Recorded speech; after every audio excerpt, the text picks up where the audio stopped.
और चलिए लोमस का एक बार फिर से यहाँ पर रुक कर लेते हैं। ग्राउंड जीरो से लगातार रिपोर्ट कर रहे हैं लोमस। क्या कल्पना सोरेन के नाम की खबर पक्की मानी जाए कि अगर गिरफ्तारी की जिस तरीके से तलवार लटकती हुई नजर आ रही है तो ऐसे में पूरे जो ग्राउंड्स हैं वो कल्पना सोरेन के लिए पहले से तैयार कर लिए गए हैं?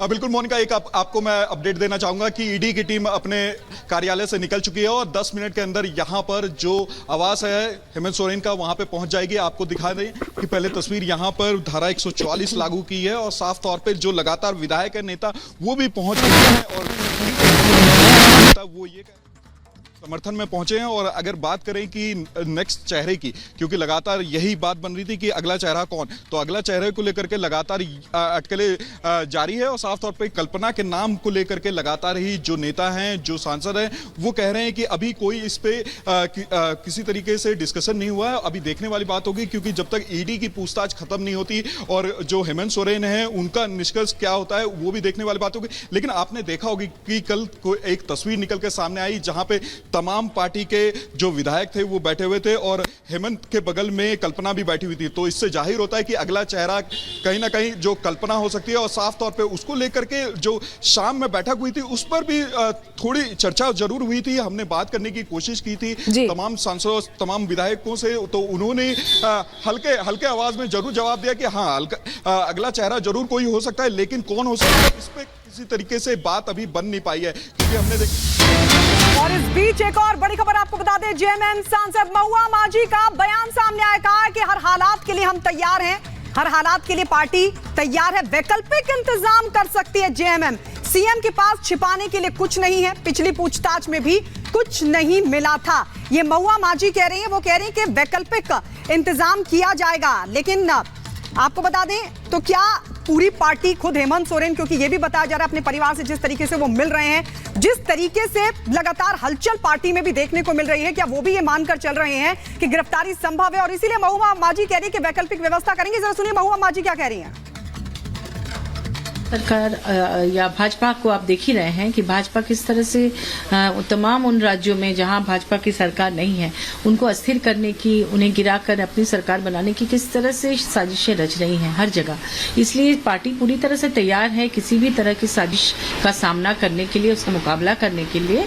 और हालांकि ऐसी कोई नौबत नहीं आएगी क्योंकि तमाम विधायक, माननीय विधायक, मंत्रीगण सभी एकजुट हैं हमारे गठबंधन में, कांग्रेस, राजद और जेएमएम के।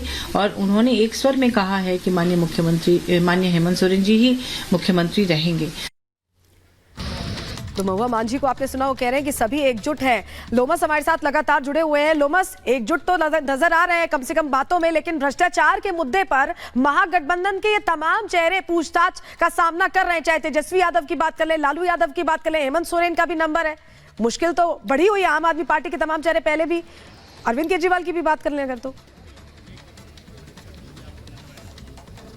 बिल्कुल साफ तौर पे आपने देखा कि किस तरीके से इंडिया अलायंस को लेकर के लगातार ये अटकलें थी कि नीतीश कुमार इंडिया अलायंस में होंगे तो काफी मजबूत होंगे, लेकिन आपने देखा कि नीतीश ने भी एनडीए छोड़ा और अब हेमंत से यहाँ पे ईडी की टीम पूछताछ करने वाली है। और साफ तौर पे अगला चेहरा कौन होगा इस पूरे गठबंधन को संभालने के लिए, उस पर लगातार अटकलों का दौर जारी है और देखने वाली बात होगी, क्योंकि हेमंत सोरेन ही ये निर्णय लेंगे कि अगला चेहरा कौन होगा। हालांकि पार्टी के तमाम जो नेता, जो विधायक हैं, वो लगातार ही जो उनके बातों को लेकर के सहमति जताते हुए दिख रहे हैं। लेकिन देखने वाली बात होगी, क्योंकि जब ईडी की पूछताछ खत्म होगी और ईडी के द्वारा जो पूछे गए सवालों को लेकर के जब ये अपने विधायकों के पास जाएंगे और उनके बाद पूरा निष्कर्ष जब बताएंगे कि उनसे ये सवाल किए थे, आगे पार्टी का क्या स्टेप रहता है। बिल्कुल, आगे पार्टी का क्या स्टैंड होगा, लोमस हम आपके पास लौटेंगे। लेकिन आपको बता दें हेमंत सोरेन की मुश्किलें लगातार बढ़ती जा रही हैं और इस बीच आपको यह बता दें कि ईडी की जो टीम है आज मुख्यमंत्री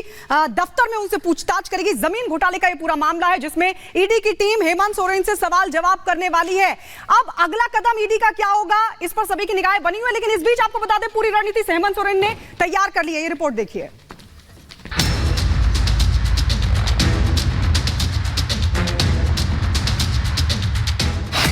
ईडी का एक्शन, मुश्किल में सीएम सोरेन, गिरफ्तारी की तलवार, ताबड़तोड़ बैठक, सवालों से सामना, बैकअप प्लान तैयार। झारखंड के सीएम हेमंत सोरेन पिछले 60 घंटों से जिस तरह से सुर्खियों में है, वो कई तरह के सवाल खड़े कर रहा है। सीएम सोरेन दिल्ली पहुंचे और फिर अचानक ईडी की टीम के दिल्ली वाले घर पहुंचने से पहले ही लापता हो गए। ईडी की टीम ने 15 घंटे तक दिल्ली स्थित हेमंत सोरेन के घर की तलाशी ली। 36 लाख कैश, 2 BMW कार को जब्त किया। लापता होने की सुर्खियों के बीच सीएम सोरेन फिर रांची में प्रकट हुए और ईडी के सामने पूछताछ के लिए हाजिर होने की बात कही। ईडी लगातार सवालों के जरिए सीएम सोरेन पर शिकंजा कस रही है, तो वहीं हेमंत सोरेन किसी अनहोनी की आशंका में लगातार विधायकों के साथ मंथन में जुटे हैं। कल भी देर शाम तक झारखंड मुक्ति मोर्चा के विधायकों की बैठक चली, तो वहीं आज भी ईडी की पूछताछ से पहले सीएम सोरेन ने फिर विधायकों के साथ अपनी अहम बैठक की। सवाल ये है कि अगर सीएम सोरेन ने गलती नहीं की है तो फिर वो इतना डरे क्यों है? अगर सोरेन ने किसी कानून का उल्लंघन नहीं किया है तो फिर बैकअप प्लान की जरूरत आखिर क्यों है? जो स्थिति इस समय दिख रही है, वहां की स्थिति बनाई जा रही है, वहाँ पे व्यवस्था धूल धूसरित हो रही है और अनिश्चितता के दौर में पूरे झारखंड के नागरिकों को धकेला जा रहा है। सोरेन के मंत्री और विधायक भले ही ऑल इज वेल का नारा दे रहे हों, लेकिन हेमंत सोरेन की टेंशन कम होती दिखाई नहीं दे रही है। उनके चेहरे पर खौफ साफ साफ नजर आ रहा है। झारखंड के सीएम को इस बात का डर सता रहा है कि कहीं उनकी सत्ता न चली जाए। एक जो पूर्वाग्रह दिखता है केंद्रीय एजेंसियों का, लगता है कोई टास्क मिला हुआ है ऊपर से। किस लिए मिला है? आप क्या करना चाहते हैं? आप चुनी हुई एक लोकप्रिय मुख्यमंत्री, आदिवासी मुख्यमंत्री के साथ कैसा बर्ताव करना चाहते हैं? आपका क्या बिहेवियर रहेगा? आपके आगे की रणनीति क्या है? आज सभी का खुलासा हो जाएगा। तो जाहिर तौर पर मुख्यमंत्री पैनिक स्टेशन पे हैं और जिस तरीके का उन्होंने 70,000 करोड़ का घपला घोटाला का आरोप लगा, पैनिक होना भी चाहिए। नरेंद्र मोदी जी का इंडिया है साहब, अब घोटाला करके लंबे समय तक बचे रहेंगे, ये तो ना होने वाला। दरअसल सोरेन किसी अनहोनी की आशंका में सत्ता की कमान अपनी पत्नी कल्पना सोरेन को सौंपने की तैयारी में है। इसके लिए लगातार विधायकों से बात की जा रही है, सारे समीकरणों को साधा जा रहा है। वहीं झारखंड मुक्ति मोर्चा के अंदर भी इस पूरे मसले को लेकर मतभेद उजागर हो चुके हैं। सूत्रों के मुताबिक कल की बैठक से 4 विधायक नदारद बताए जा रहे थे। बसंत सोरेन, सीता सोरेन, लोबिन हेम्ब्राम और चमड़ा लिंडा भी कल की बैठक में शामिल नहीं हुए। अब सोरेन से ईडी के सवाल जवाब पर आरोप प्रत्यारोप की सियासत भी शुरू हो गई है। झारखंड आर्थिक रूप से सरप्लस स्टेट था। हालात कितने बदतर हो गए कि राज्य के मुख्यमंत्री को ईडी खोज रहा हो और वो भागते फिर रहे हो, मीटिंग हो रही हो और मीटिंग में अधिकृत किया जाता है कि आप जो भी फैसला लेंगे